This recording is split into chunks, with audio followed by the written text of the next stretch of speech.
오밤중 뉴스 함께하고 계십니다. 이어지는 두 번째 주제는 시선을 유럽이 아니라 동북아시아로 좀 바꿔봅니다. 동북아시아는 한국과 중국과 일본 이 세 나라가 각축전을 벌이고 있죠. 중국이라는 나라가 워낙 거대하기 때문에, 그러니까 우리나라를 둘러싼 외국이 워낙 열강들이 많다 보니까 우리가 참 약해 보이죠. 하지만 군사력이건 뭐 경제력이건 우리가 유럽에 가면은 유럽 다 씹어먹어. 솔직히 말하자면. 자, 우리나라가 약한 나라가 아니라는 얘기입니다. 자, 그런데 그래서 이 한국과 중국, 일본이 동북아시아가 늘 국제사회에서는 중심적인 어떤 관심을 끌어왔는데 항상 보면은 우리가 조금 고립당하는 느낌이 좀 있었어요. 중국하고 일본이 맨날 짝짝꿍 먹고 우리를 그냥 좀 고립시키는 분위기였어. 왕따시키는 분위기였고요. 일본 같은 놈들이 나쁜 놈들인 게 사실 지들이 하고 싶은 일을 우리가 대신해 주도록 만든 다음에 그래놓고 지들은 뒷구멍으로 중국하고 또 이렇게 친하게 지내는 척 한단 말이에요. 자, 그랬는데 요즘은 또 분위기가 바뀌었습니다. 중국이 대놓고 일본과 맞상대를 하겠다. 이런 분위기예요. 지난 시간에 한번 장은희 TV에서 다뤘는데 네. 그때 제가 말씀드렸던 게 되게 심각한 건데 우리나라에서 약간 심각하지 않은 것처럼 많이 얘기가 나와서 묻힌다. 근데 지금 엄청나죠, 여러분? 그래서 오늘날은 어떻게 벌어지고 있는지 한번 준비해봤어요. 야, 지난번에 그 다카이치 사나에하고 네. 일본 총영사, 중국의 일본 총영사하고 이 말싸움 보면서 말싸움인데 와, 씨, 목을 베네 어쩌냐 했는데 흉측하더라고. 더러운 목을 베겠다 했던 거. 예. 원래 이 사건의 발달은 11월 7일 그 우리로 치면 국회에서 예산 발표안인데 거기서 이제 야당의 질문에 대만 타이완을 어떻게 생각하십니까? 해서 갑자기 유사시 자위대 투입에 대한 이야기를 꺼내서 그 이야기를 꺼낼 만한 자리는 아니었는데 근데 그거를 이제 중국이 꼬집었죠. 너 잘 걸렸다 하고 그리고 철회를 안 한 게 문제가 됐죠. 야, 자, 그렇게 시작됐는데 다카이치 사나에 얘도 참 또라이는 또라이야 보니까. 근데 제가 봤을 때 시작 전부터 중국이 하나만 걸려라 기다리고 있었던 느낌은 좀 강하게 있긴 해요. 다카이치 사나이가 좀 말을 그동안에 좀 험하게 했어요. 그래서 중국 입장에서는 벼르고 있었던 것 같긴 합니다. 자, 그래서 이제 막 한참 이제 여행 티켓도 취소되고 50만 장 넘게 144만 장 중에 지금 3분의 2 가까이 취소했다 그러는데 80% 가까이 환불을 해준대요. 지난번에 말씀드렸던 게 뭐였죠? 이게 장난 아니다. 언론뿐만 아니라 관영보 매체 모든 SNS를 총동원해서 일본 여행 경고령을 내리는데 시진핑 독재 체제에서 이 정도 경고는 감히 우리 주석님이 가지 말라 했는데 누가 가나 보겠어? 그러니까 이제 그래서 이제 취소가 와다다다다다 되는 거예요. 그러면서 이제 문화계까지 일본 영화를 아직 상영하는 극장이 있네. 그러니까 이제 또 불이 나게 와다다다다다 내리는 거고. 그러니까 이게 단순히 이제 중국에서는 이제 표면상 일본 위험합니다. 가지 마세요. 그렇지만 중국 자국민이 받아들이기에는 이거 잘못 걸리면 큰일 난다. 이참에 잘못 걸리면 시범 케이스로 죽는다. 그렇죠. 그래서 지금 일본을 가장 많이 방문하는 국가가 중국인 1위였는데 이거 타격이 크다라고 말씀을 드렸고요. 자, 그래서 이러한 것들이 계속되자 일본 다카이치가 뭐라고 얘기를 했냐면 무슨 소리냐. 에이펙에서 시진핑과 전략적 호혜 관계 추진을 확인했다. 변함없을 것이다. 라고 이야기를 했어요. 왜 그런다 그랬죠? 자민당 내에서도 다카이치 사나에 대한 비판이 많아요. 그렇지. 지금 누울 자리를 보고 발을 뻗어야지. 그렇지. 준비된 발언도 아니고. 그러니까. 그 왜 자존심 하나 그렇게 못 굽혀가지고 그냥 철회하겠습니다 하면 되는데 제가 조절은 하겠지만 철회는 하지 않겠습니다. 그러니까 중국이 2번을 요청했어요. 철회해라. 근데 예산안 자리에서 뭐하러 그런 얘기를 그러니까. 고집을 부리냐고요. 자, 그런 상황인데 다음 장을 보시면 그런데 사실 그러자마자 바로 또 중국이 계속 입장을 내죠. 뭔 소리냐. 내년 한중일 정상회의 난 일본이랑 같이 못해. 중국이 거부했습니다. 그러니까 일본 얘네들도 참 얍삽한 게 중국과 일본 중일 정상회담을 하면 될 텐데 지들 문제가 생기면 왜 우리나라를 중간에 끼워 넣냐고. 그러니까 이게 얘네들이 우리나라를 이렇게 무슨 쿠션 삼듯이 이렇게 하고 있는 거예요. 그래서 이제 또 다음 장을 보시면요. 이제 장난 아니에요. 막 공연들도 전부 다 취소하고 오. 사실상 하늘령을 지금 내린 거나 마찬가지인데 일본에 일자라도 들어가 있으면 지금 다 빼는 분위기입니다. 오, 다 빠지고 있다. 네. 오, 참고로 지금 뭐 일본 애니메이션이나 이런 것들이 중국 내에서 또 인기가 있는 것도 몇 개 있었는데 네. 전부 다 지금 샷다 내리고 있어요. 그만큼 타격이 클 것으로 보여지고 있고요. 중국이 이렇게 나오면 일본도 타격이 클 텐데 사실 그 2016년에 사드 사태로 우리나라가 중국에서 참 밀려나면서 그 빈자리를 일본 애들이 많이 쳐먹었거든. 그런데 당시 우리나라는 그 중국 아니라도 다른 데로 갈 활로가 있었는데 일본은 그 활로도 없어요. 그 상태라 저런 상황이 되면 상당히 곤란할 텐데. 근데 일본 입장 좀 달라요. 이 다카이치 사나이 지지율이 워낙 높아고 80% 나오거든요. 아이 깜짝 놀랐어요. 제가 이제 그 이재명 대통령 그 지지율을 저기 그 모닝 컨설트를 통해서 확인하는데 이재명 대통령 지지율이 세계 3위로 밀린 거야. 뭐야? 하고 봤더니 2위가 다카이치 사나이야. 왜 그러냐면 여기 지금 너무 극우 정치가 돼가지고 젊은 애들이 특히 많은데 야 다카이치가 맞는 말 했네. 그리고 외국인 내보내야 돼. 외국인 내보내야 되는데 다카이치 잘하고 있어. 중국이 나누면 우리야 좋지. 이렇게 되면서 지금도 높은 지지율을 자랑하고 있는데 제가 그래서 항상 경고를 드렸던 게 너무 국내 정치가 극우화로 가면 이렇게 문화 환경이 만들어진다. 지금 우리도 약간 그런 게 있잖아요. 막 현중 시위도 그렇게 되잖아요. 그러니까 아니 그 또라이들이야. 가보면 본인들이 중국하고 뭘 해먹는 것도 아니고 자기들은 아무 손해가 없다 이거지. 근데 중국 때문에 피해를 볼 사람들이 수두룩백백해요. 당장 지금 그 아실 겁니다. 저기 명동, 서울 명동에 원래 중국 관광객들이 크게 많이 몰려와가지고 거기 그렇게 장사가 잘 됐단 말이에요. 근데 지금 싹 빠져가지고 거기 텅 비었다고. 덕분에 거기에 들어갔던 상인들이 지금 엄청 고생을 하고 있습니다. 그거 누가 할 거야? 근데 거기다 대고 또 현중 시위까지 한다고? 또라이들이지 이거. 그러니까 아니 그렇게 되면 결국엔 지들도 먹을 게 없어져요. 거기까지 생각을 못 하는 것 같아요. 특히 일본은 정치 참여가 훨씬 적으니까 더더욱 그런 현상이 있는 게 아닌가 싶고요. 그래서 이제 또 다음 장을 보시면요. 근데 여기서 이제 중국이 이번에서 UN G20에 시진핑이 참석하지는 않지만 사람을 보냈단 말이에요. 근데 여기서 일본이 지금 핵심 이익에 도전한다. 이 대만을 핑계로 자기네들 군부대 진출을 노린다. 문제 있다. UN 상임의식국으로 해주면 안 된다. 그러니까 이제 중국이 좀 머리를 썼죠. 자기도 자기 나름대로 일본을 때리지만 이제 다른 국가들을 꼬시는 거죠. 야, 유엔에서 얘네들이 무슨 안보리 상임이사국이야. 이 전쟁 일으키고 싶어하는 놈들이야 얘네들. 좀 이 분위기를 만들고 있다. 근데 이게 먹힐 수도 있습니다. 그렇죠. 왜 그러냐면 지금 이제 AI 반도체 시대잖아요. 그죠. 지금 아직 중국이 안 쓴 카드가 하나가 있는데 중국이 히트를 생산 90%를 거의 다 한다 그랬죠. 그렇죠. 이제 그러한 부분에서 유럽도 중국의 말을 무시할 수가 없어요. 그죠. 그러한 부분이 굉장히 강력한데 자 그런데 여기서 이제 눈에 띄는 건 이 부분 아마 많이 눈에 띄셨을 거예요. 미국이 일본 방위 약속을 굳건히 하고 입장을 냈어요.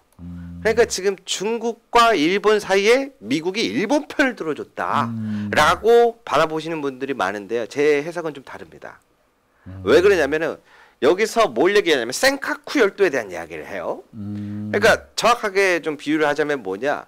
일본이 지금 중국을 건드리는 건 대만 건드리면서 하는 거는 한미일 사이에 일본이 제일 앞장서 있어요라고 이 구도를 바꾸고 싶어 한다고 제가 지난번에 말씀을 드렸는데 미국이 그러면 지금 일본의 그러한 의지를 확인해 준 건가? 저는 그렇지 않다고 봐요. 왜 그러냐면 사실 문제되는 건 대만 타이완 부분인데 다른 지역을 놓고 그렇지 저기는 건드리면 안 돼 중국. 나는 저거를 건드리면 일본 편을 들어줄 수밖에 없어. 전혀 다른 지역을 두고. 그러니까 사실상 지금 중국과 일본 사이에 미국이 끼고 싶지 않다라는 얘기예요. 예를 들어서 우리가 독도 갖고 싸우고 있는데 그렇지. 너네가 울릉도를 건드리면 나도 끼겠어라는 얘기예요. 아하. 좀 다른 메시지를 내고 있습니다. 자, 일본의 방위를 약속을 한다가 아니라 센카쿠 열도에 대한 방어를 재확인했다. 조금 얘기가 살짝 틀리네. 그쵸. 이게 뉘앙스의 차이가 있는 겁니다. 네. 그렇습니다. 센카쿠 열도는 사실 중국하고 일본 사이에 있는 그 작은 섬들이에요. 네. 이 섬들인데 여기가 이제 지금 상으로 보면 여기가 대만이 자리를 잡아야 되는 자리인데 대만이 지금 사실상 일본한테 이 방위를 의존해야 되는 상황이 되다 보니까 일본 대만이 센카쿠 열도에 대해 지금 그걸 안 해요. 그러니까 지금 중국이 거기에 그 영국권을 주장을 하고 있고 계속 지금 충돌이 벌어지고 있습니다, 실제로. 근데 만약에 충돌이 계속되면은 미국은 일본 편 들어주겠다. 센카쿠 열도 요 부분이에요. 근데 센카쿠 열도는 여기가 만약에 중국의 손에 떨어지게 되면 대만이 골 때려지게 돼요. 대만이 포위당하는 거라. 네. 그러니까 미국 입장에서는 대만을 지켜주겠다는 의미가 되는데 일본은 요거를 가지고 일본을 지켜준다는 얘기로 이렇게 살짝 바꿔서 교묘하게 얘기하는 거죠. 그러면 미국이 본인들 편 들어주는 것처럼. 이 이데일리 기사는 네. 분위기 파악을 잘못한 기사고 일본의 입장을 옹호해주는 기사인 거네. 이 기자가 잘못했네. 왜냐면 지난번에 트럼프도 뭐라 그랬죠? 미국을 이용하는 우방국이 너무 많다. 그랬잖아요. 네. 사실상 끼지 말아라는 거예요. 왜냐면 중국 측은 처음에 일본이 왜 저러지? 미국의 메시지가 있었나? 라고 의심하는데 트럼프가 딱 냈죠. 미국 이용해 먹는 국가들이 많아. 사실상 편을 안 들어줬고 이것도 조금 다르게 일부러 얘기를 한 거다. 이러한 부분에서 좀 보고 있고요. 자, 그런데 여기서 분위기 파악 못하는 한 분이 또 있으니 자, 대만 총통이에요. 그렇죠. 대만 총통이 갑자기 먹방을 찍어 올렸는데요. 중국의 후쿠시마 수산물 수입을 규제하자. 우리가 사 먹어주겠다. 라고 먹방을 올렸어요. 스시 먹방을 찍었어요. 그러니까 참 또라이다 얘도. 일본 내 분위기는 지금 이게 우리가 준비된 싸움도 아니고 서로 자존심 싸움 하는데 약간 우리가 뭔가 보이면 빈틈이 있으면 그래 미안하다 그냥 우리 싸우지 말자고 이렇게 약간 발을 빼고 싶어 한대요. 근데 이제 대만 총통이 거기서 이제 낀 거죠. 어디 가세요 일본 형님들 일로 오세요 일로 오세요. 잘하고 계셔서 제가 중국이 이번에 수산물 수입 규제 또 건드렸거든요. 네. 그러니까 우리가 사줄게 그러는데 자 이게 중요한 게 뭐냐면 후쿠시마 오염수 터지고 중국이 일본의 수산물을 수입을 규제했잖아요. 네. 지난번에 설명드렸죠. 에이펙 때 중국과 일본은 딱 한 가지 이야기를 했다. 대만 이야기에 껴들지 않으면 수산물 사줄게. 근데 2주 만에 이거 문제가 생겨서 다시 규제를 했어요. 그럼 대만이 일본의 저거를 대체할 수 있나? 안 되지. 그렇습니다.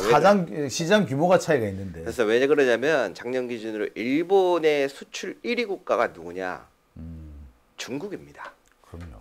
1,800억 달러로 중국에 압도적으로 제일 많이 수출합니다. 일본은. 근데 중국이 수입을 규제해버리면 어떻게 돼요? 일본 경제가 망하는 거예요. 말하자면 일본 망하는 거예요. 그러니까 이게 우리나라랑 또 차이가 있는 것이 우리나라는 그날도 무역이 좀 다변화되어 있었고 실은 그 무렵에 중국의 투자를 빼서 투자는 베트남으로 돌리고 판매처는 유럽과 미국으로 돌리는 이런 방향으로 좀 전환이 되고 있는 상황에서 이 사드 문제가 빵 터지는 바람에 비교적 우리가 대처하기가 수월했어요. 그리고 중국 같은 경우에 우리가 중국에 수출도 많이 하지만 중국에 수입도 많이 해요. 그리고 우리가 국제적으로 외국에 수출하는 것 중에 부품은 또 저가 부품은 다 중국에서 온단 말이야. 그러니까 중국 입장도 이렇게 무작정 끊기는 뭐해. 그래 겨우 끄는 게 뭐냐면 롯데마트 끄는 거예요, 사실은. 그다음에 이제 그 문화 이쪽으로 친 건데 일본은 사정이 또 틀려요. 이렇게 되면. 그래서 사실 근데 지금 어쩌다 이렇게 된지는 저도 모르겠는데 일본에서 경제 체제에서 돈을 갖다 주는 1위는 지금 다 중국이 차지하고 있어요. 그러니까요. 관광, 문화, 무역. 네. 2위는 누구예요? 그렇죠. 일본에다가 관세 5,500억 달러 내나 했던 미국이에요. 그래서 사실상 쉽지 않은 지금 상황이 펼쳐지고 있고요. 자, 그런 가운데 다음 장을 또 보시면은요. 자, 자, 이게 뭔가요? 일본이 후쿠시마 사고로 멈춘 세계 최대 원전을 재가동한다 그래가지고 왜 갑자기 원전 재가동을 하겠다라고 하는지 좀 의아했거든요. 네. 그런데 제 눈을 딱 띄었던 게 있으니 바로 다음 장을 보시면 원전하면 요즘에 뭐가 있죠? 그렇죠. 반도체, AI. 일본이 11조, 사실 10조 정도 되는데 요거를 이제 해갖고 라피더스라고 해서 TSMC 또는 삼성과 같은 반도체의 부흥을 일으키겠다.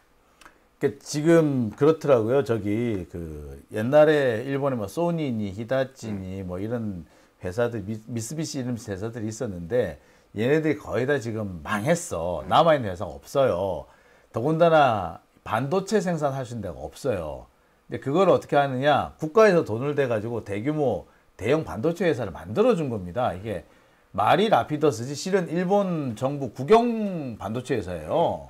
근데 여기에 돈을 더 때려 붓겠다는 거 아니야? 그렇죠. 그래서 이제 삼성과 TSMC와 경쟁할 수 있는 거를 만들어내겠다. 근데 이제 일본 내에서는 좀 이거에 대해 회유적인 입장이 있어요. 야, 그럴 거면 옛날부터 했어야지. 이제 와갖고 몇 년이나 걸릴 거 같냐. 이런 내용들이 있는데 아까 말씀드린 대로 뭐죠? 중국은 아직 일본한테 히토류 제한을 아직 안 했습니다. 근데 반도체는 사실 히토류가 제법 들어가는데. 그래서 이제 어떻게 될지 모르는 거죠. 야, 이거 결국에 중국이 일본에 목줄을 쥐고 있는 셈이 됐네요. 그렇죠. 볼만하겠네요. 엊그제 기사 났잖아요. 엔비디아를 다시 중국에 판매하는 것을 검토한다고. 왜냐면 그게 히토류 영향을 무시할 수 없는 부분도 존재하고요.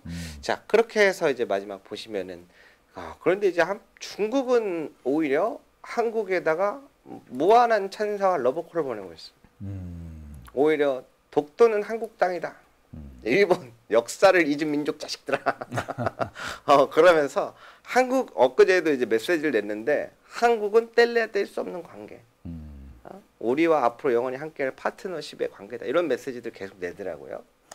사실 그 독도 문제가 불거질 때마다 중국이 발을 뺐어요. 네. 자기들은 관심이 없다. 우리는 뭐 현상 유지를 하자 이런 식의 분위기였는데 그랬던 중국이 갑자기 독도 문제를 들고 나오면서 거기 한국 땅이야라고 말했다는 거는 우리나라에 상당히 러브콜 보내는 겁니다. 우리가 니네 편 들어줄게.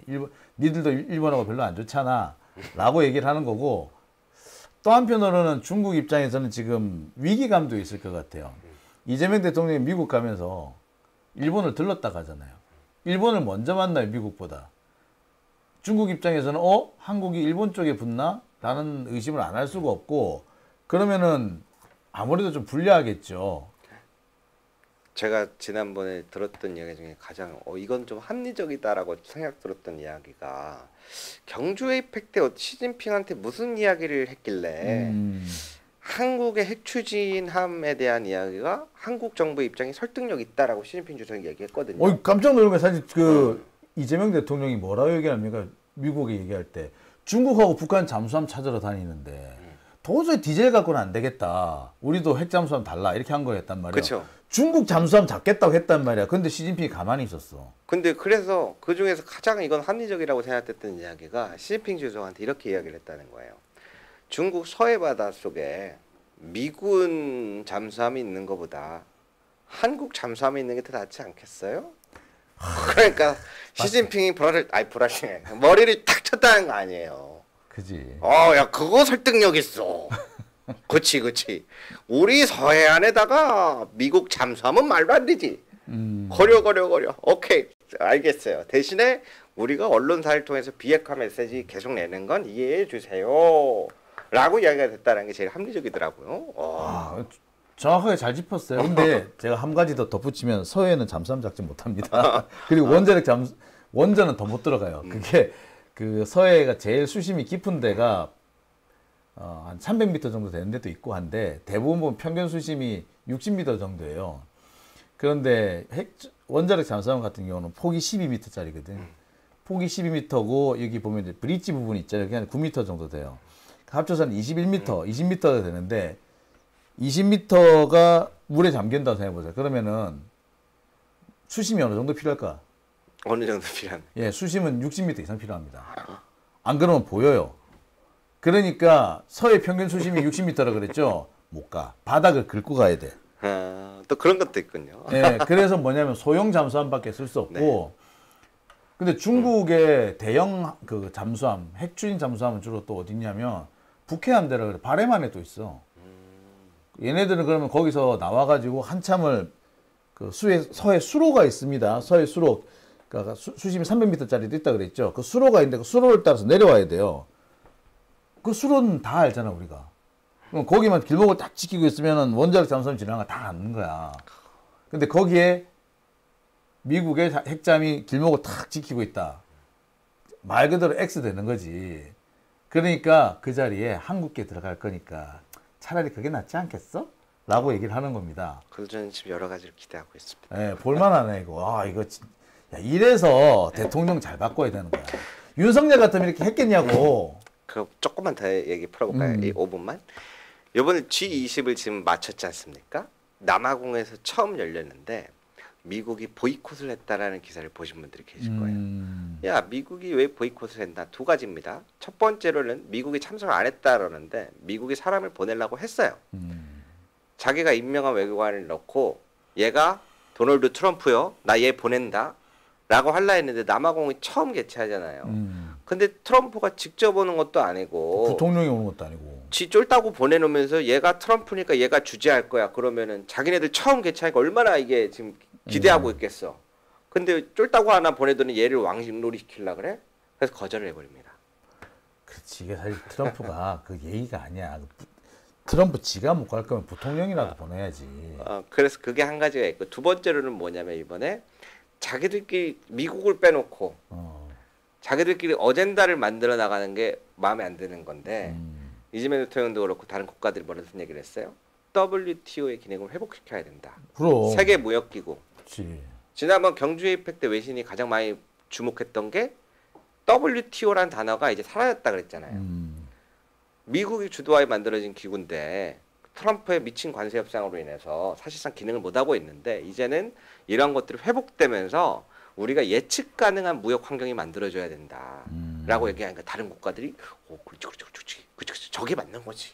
그렇지. 그러니까 지금 사실 이렇게 따지면 트럼프는 지금 왕따야. 트럼프가 왕따야. 솔직히 말하자면. 그렇죠. 그래서 그거에 대한 정상선언 채택에 대한 보이콧도 했고 근데 원래는 마지막 날 해야 되는데 미국이 자꾸 압박을 주니까 첫날에 바로 해버리고 그래서 이제 세계 다자 무역주의에서 변화가 이루어지는데 그중에서 지금 한국이 가장 유망주다. 이 정도까지 이야기를 한번 해보겠습니다. 이게 이렇게 되는 거야. 그러니까 그 유럽도 마찬가지. 전 세계 다른 나라들이 지금 트럼프 때문에 되게 골 때려.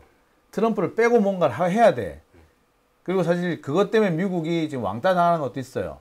하지만 전 세계 어느 나라도 미국을 제끼고 뭘 하고 싶지는 않는 거야. 그러니까 트럼프만 나가리 되면은 저 자리를 다시 미국한테 줄 거야. 누군가는 그 기간 동안 관리사가 필요한데 누가 하지? 한국이 제일 만만한 거예요. 이제 거기서는. 그 얘기하다 보니까 이번에 아랍에미레이트 뭐지 카이로에 거 중동 순방하는데 또 AI 똑같은 이야기만 나왔다라고 하신 분들이 있어요. 그래서 전 전혀 다르게 봅니다. 왜 그러냐면 이번 사우디 왕세자가 미국으로 들어가가지고 회담하면서 뭐 투자 이야기하고 전투기 사겠다 그랬잖아요. 지난번에 트럼프가 중동 순방할 때 사우디나 이쪽에다가 축구장 10배 규모의 데이터 센터를 만든다 그랬어요. 그거 한번 설명드린 적 있는데 데이터 센터를 그렇게 크게 지으면 무슨 문제가 생긴다 그랬죠? 발열 문제. 전력 발열. 사막에 네. 어떻게? 미국이 지금 데이터 센터를 가장 많이 갖고 있는 나라는 미국이에요. 근데 막상 지어보니까 여기 말 그대로 데이터 센터야. 고용 일자리 창출도 안 되고 컴퓨터를 수백 대 때려 박아 놓으니까 완전 근처만 가도 더워. 그러니까 우리 지역에 짓지 말아줘. 그래서 거기에서 그 대따만큼 크게 짓는데 냉각 기술이 또 있어야 돼. 냉각 기술 잘하는 데가 어디 그랬더니 가전 냉각 어디 보자. LG. 와. 그치, LG가 냉각 기술 좋아요. 그런 것처럼 히다치가 잘했는데 히다치가 망했지. 그런 부분에 있어서 한국 쪽과 지금 할 게 또 많고 그리고 이번에 아랍에미레이트 갔을 때 비행기 돌 쫙 하면서 이렇게 약간 태극기처럼 이렇게 쫙 해줬잖아요. 그거 자기들 자체 제작이에요. 미국한테 산 거 아니에요. 사우디 왕세자랑 좀 다른 점이 그런 거예요. F-35 미국에서 사겠다고 여기는 우리가 자체 제작을 만들겠다는데 거기에서 그럼 지금 앓고 있는 갈등이 뭐냐? 석유 국가잖아요. 근데 지금 석유연합이 제안을 했어.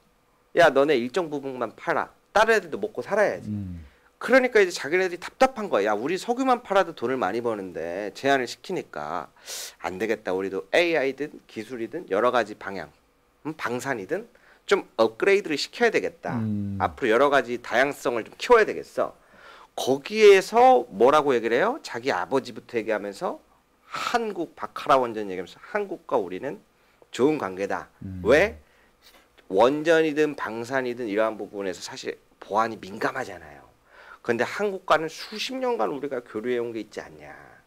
한국은 믿고 맡길 수 있다. 요 내용이 나온 거예요. 그래서 막 150조 달러 수주할 수도 있다. 막 왔다 막 그냥 죽이죠. 그러니까 그래서 보니까 지금 전 세계가 미국을 어떻게 하지 못하면 대체제로 한국산이나 한국을 채택을 하고 있더라고요. 대체제예요. 그러니까 당장 F-35를 사고 싶은 나라가 있는데 F-35를 안 팔아 미국이. 그러면 KF-21을 산다. F-16을 사고 싶은데 F-16을 안 팔아. 그럼 FA-50을 산다. 이렇게 되거든요. 지금 위에 아랍에미리트 아랍에미리트, 이집트 뭐 다 마찬가지예요. 그 다음에 뭐 미국의 M1 에이브람스를 사고 싶은데 안 판다. 그러면 이제 K2 전차를 사고. 그런 면에서 우리가 또 사실 좀 이득을 보고 있다. 예, 근데 그 이득을 보는 자리를 지금 현재 이재명 대통령이 너무 잘 찾아가고 있어요. 제가 보면서 깜짝 놀라고 있는 게 오래전부터 공부했어요, 이 양반. 예, 속속들이 포인트만 짚고 있어요. 이번에 카이로 와서 연설한 거 보셨죠, 여러분? 감동했다니까요. 이집트 문화유산을 구경하는 시간이었는데 원래는 그거를 취소하고 대학생들을 만나러 갑니다. 근데 그 자리에서 뭐라고 연설을 해요? 여기에 멋진 세계 문화유산들이 있지만 제 앞에 있는 여러분들은 앞으로의 이 미래를 이끌어 나갈 문화유산이다. 그러니까 거기 카이로 대학생들이 이재명 오빠 이러면서 막 얼마나 멋진 멘트예요. 야, 이 자리에 윤석열이 있었으면 어땠을까? 아찔합니다. 그러면서 제가 제일 눈에 띄었던 거는 할랄 그 식품 박람회를 갔단 말이에요. 거기 가고 한국 K 할랄 식품을 몇 개 봤는데 그래서 저는 이 부분이 하나의 또 재밌는 점이 될 것 같아요. 할랄 식품 시장 있잖아요. 여러분 규모가 얼마인지 아세요? 할랄 식품 시장 규모가 3,000조가 넘어요. 전 세계 이슬람 인구가 20% 넘잖아요. 우리나라 GDP의 2배입니다. 할랄 식품 시장만. 그래서 이 부분에 대해서도 개척될 수 있지 않을까. 이게 할랄 식품이라서 이게 종교적으로 이해하시면 안 되고 이게 내용을 보니까 그 중동이 더운 나라잖아요. 그러니까 식품이 안전하게 유지되려면 이렇게 해라. 사실 그 내용들이야. 그 종교색을 싹 빼고 보면은 딱 그거예요. 안 상하고 먹을 수 있는 음식이에요, 사실은. 그쵸. 이제 종교적인 거는 제가 이제 할랄 공부를 왜 했는지 모르겠는데 한 적이 있거든요. 우리나라에서 할랄 식품 시장에 진출 못하게 딱 두 가지가 크게 걸려요. 첫 번째는 뭐가 있냐? 방법인데 우리나라에서 식품 공장 하면 어떻게 한쪽에서 뭐 김밥 만들고 한쪽은 샌드위치 만들잖아요. 할랄은 식품은 이게 신성하게 여겨야 돼서 같이 하지 말라는 거예요. 맞는 거죠. 할랄 할 거면 할랄만 해야 되는 거예요. 인증을 받으려면. 근데 우리나라 아직 물량을 그렇게 확보할 일이 없잖아요. 그래서 힘들었고 가장 큰 게 두 번째인데요. 도축 방법이에요. 우리나라는 이제 소고기, 돼지고기 할 때 고통 없이 원큐에 보낸단 말이에요. 근데 할랄 시장은 피를 봐야 신성하다고 해요. 그래서 이게 동물보호법에 위반이 돼갖고 그걸 무릅쓰고 할 점주들이 없죠. 근데 그러한 부분에 있어서 조금씩 조금 완화되고 있는데 요게 잘 돼갖고 수출을 잘 하면 이게 또 우리나라의 또 큰 먹사니즘이 되지 않을까. 이게 아까 피 얘기를 하셨는데 동물이 고기가 왜 상하는지 혹시 아세요? 왜 상합니까? 예, 피 때문에 상해요. 피부터 상해요. 피부터?